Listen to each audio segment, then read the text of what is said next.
గద్దర్ గారే కాదు, తెలంగాణ జాతి గీతాన్ని తెలంగాణ ప్రజలకు అంకితం చేయడంలో కూడా ఎందుకు వాళ్ళకు అడ్డం వచ్చిందో నాకు అర్థం కాలే. నిన్ననే మీ నేతృత్వంలో అధ్యక్ష ఇక్కడ తెలంగాణ తల్లి విగ్రహాన్ని మనం ఆవిష్కరించుకున్నాం. తెలంగాణ తల్లి యొక్క విగ్రహావిష్కరణకు ఏం సమస్య వచ్చుండే? ఒక రోజున అసెంబ్లీలో అంబేద్కర్ విగ్రహం పెట్టాలని గతంలో వాళ్ళ పార్టీలో ఉన్న సోదరి ఆ రోజు పోరాడినప్పుడు మేము ప్రజాసంఘంగా ఉండి సమర్థించి అంబేద్కర్ విగ్రహాన్ని అక్కడ పెట్టినాం.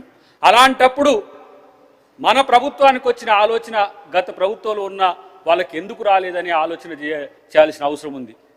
ఈరోజు 1200 మంది పైచిలకు అమరవీరులైతే 500, 600 వరకే పరిమితం చేసి మిగతా ఉద్యమకారుల పరిస్థితిని కూడా పక్కన పెట్టిన పరిస్థితి.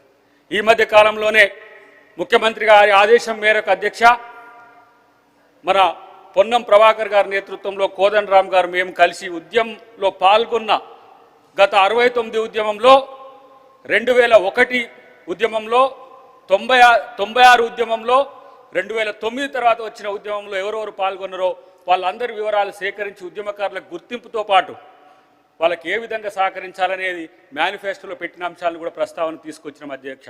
కానీ ఎందుకు మరి గత ప్రభుత్వానికి ఈ యొక్క అంశాలు గుర్తుకు రాలేదు నాకు ఇంకా అర్థం కాలేదు.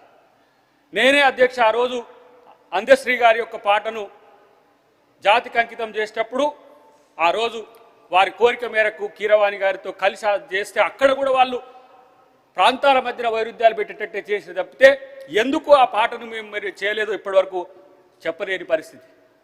కేవలం తన యొక్క ఏమంటాము సామాజిక స్థితిని బట్ట ఏందనేది నాకు అర్థం కాలేదు. అంత మంచి పాట వేనోళ్ళ ఎవరికి రాని పాటనైనా నేర్చుకొని ఆ రోజు పాడిన పరిస్థితి. మరి తెలంగాణ ఉద్యమ పార్టీ అంటారు, ఎందుకో వాళ్ళకి అది అర్థం కాలేదు అధ్యక్ష. భారత రాష్ట్ర సమితి అని చెప్పి పేరు మార్చుకొని తెలంగాణ అస్తిత్వాన్ని వాళ్ళ పార్టీ నుంచి తీసేసుకున్న వాళ్ళు ఇలా తెలంగాణ గురించి మాట్లాడుతున్నారు అధ్యక్ష. కృష్ణా గోదావరి జలాల మీద మాట్లాడుతున్నారు అధ్యక్ష. 10 సంవత్సరాల పాటు కృష్ణా నీటిని పూర్తి స్థాయిలో ఏ విధంగా నిర్లక్ష్యం చేసిండ్రో చరిత్ర చెప్తున్న వాస్తవం. ఇలా గోదావరి నీటి మీద కట్టిన కాళేశ్వరం ప్రాజెక్టు లక్షల కోట్ల రూపాయలు పెట్టిన ప్రాజెక్టు ఈరోజు చుక్క నీరు కూడా రాకుంటే కనీసం ప్రస్తావన కూడా దేని ప్రతిపక్ష నాయకుడు ఈరోజు మనకు ఉండడం దుర్మార్గం అధ్యక్ష. ఎందుకు ఈ పరిస్థితి వచ్చింది? ప్రతిపక్ష నాయకుడు లేకుండా అక్కడ ఏ విధంగా వాళ్ళు గొడవ చేస్తున్నారో చూస్తున్నాం అధ్యక్ష. రాజకీయం చేసుకోవచ్చు కానీ ఈరోజు ఒక పద్ధతి ప్రకారం అబద్ధాలను ప్రచారం చేస్తారు. కాళేశ్వరం అంటే ఎవరో కూల్చిందని చెప్పి ప్రచారం చేస్తారు. ఈరోజు 1,00,000